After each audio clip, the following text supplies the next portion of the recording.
Okay, we have Ashwin Patil also joining in with us from LKP Securities. Ashwin, good afternoon. What are you making also of the first cut in terms of the Maruti numbers?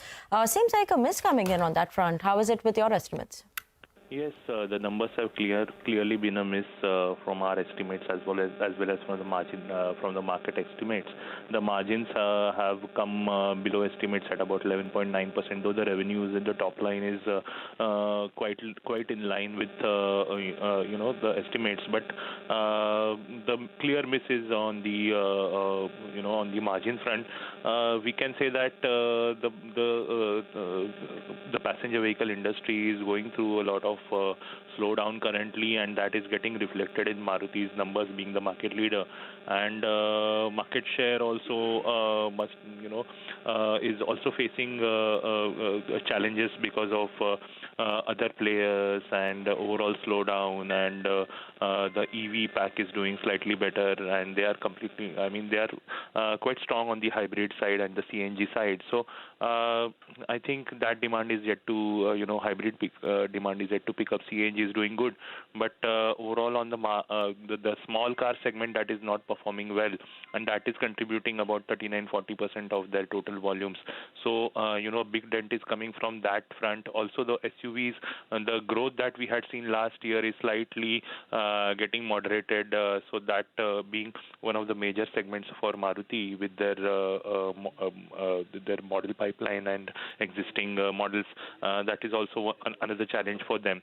So on and on, I would say that it's not a great set of numbers from Maruti this time.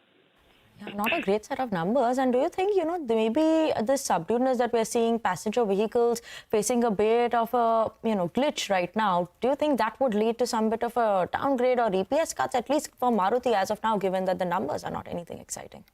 I think so, because there is some pressure in the urban markets. There is a growth on the rural front, but there is a lot of pressure on the urban markets at this point in time.